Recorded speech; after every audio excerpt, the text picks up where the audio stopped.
বেঁচে থাকতে প্রিয়জনদের আদর আপ্যায়নের কোনো কমতি ছিল না। অফুরন্ত ভালোবাসায় আগিয়ে রাখত তারা।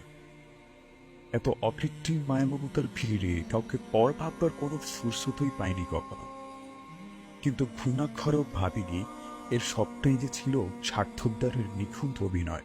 নইলে যেই না আমার চোখ দুটো বন্ধ হয়ে গেল, অমনি যে তারা আমাকে দূর দূর করে দাঁড়িয়ে দিল। এক নজর চোখের আড়াল হলে চিন্তায় যারা অজ্ঞান হয়ে পড়ত, আজ সজ্ঞানেই যে তারা আমাকে ভয়ানক অন্ধকারে পুঁতে দিচ্ছে। কেন?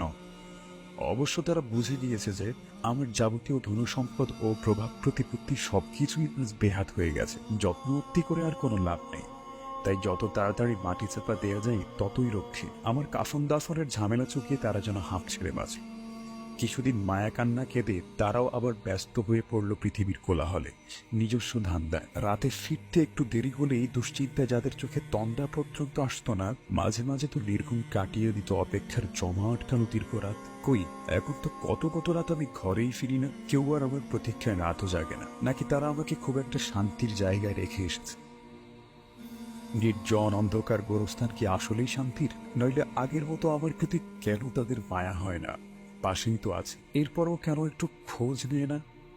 নাকি সবই ছিল মিছি মিছি ভালোবাসা? মৃত্যুর মাধ্যমে বুঝি এই মিথ্যে ভালোবাসার রহস্য উন্মোচিত হয়। নইলে যেই না আমার ফুসফুসটা স্থির হয়ে গেল, ঠিক তখনই আমার সম্পদের মাঝে তারা জবরদখল শুরু করে দিল। আমাকে অন্ধকার কৃষ্ণ গহ্বরে ফেলে রেখে আমার সবকিছু ভাগাভাগি করে নিয়ে গেল আমার আপন জনরাই। আমার চায়ের কাপটাতেও রোজ চুমুক দেয় কেউ না কেউ।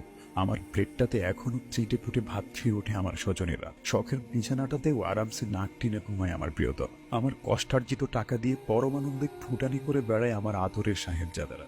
অথচ এখানে আমি পণ্যের অভাবে একেবারে নিঃস্ব।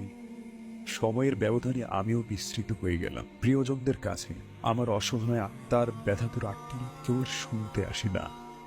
আফসোস, তিলে তিলে গড়া জীবনটা যদি তাদের পেছনে ব্যয় না করে নিজের জন্য কিছুটা সঞ্চয় করতাম, তাহলে আজ এত নিঃস্ব হতে হতো না। এত এত অঢেল সম্পত্তি অপত্রে খরচ না করে অন্ধকার কবরের জন্য যদি একটা মোমবাতি খরিদ করে রাখতাম, তাহলে আজ এই নিকোষ কালো অন্ধকার প্রকোষ্ঠে আমাকে আলোহীন পড়ে থাকতে হতো না। যদি এই দমবদ্ধ হয়ে আসে ঘরের জন্য একটা জানলার বন্দোবস্ত করে আসতে পারতাম, তাহলে এই আবদ্ধ গুদাম ঘরে আমায় অন্তত বায়ুহীন পড়ে মরতে হতো না। অর্থ আর খ্যাতির মোহে সন্তান দুনিয়াবী শিক্ষায় অমানুষ না বানিয়ে নবমী শিক্ষায় যদি একজন আদর্শ আলোকিত মানুষ হিসেবে গড়ে তুলতাম, কিংবা একজন হাফেজ অথবা আলেম বানাতাম, তাহলে এই দুর্দিনে আমাকে এমন বেকায়দায় পড়তে হতো না। হয়তো সে কোনো নীরব নিশুতির শেষ প্রহরে তাহাজ্জুদের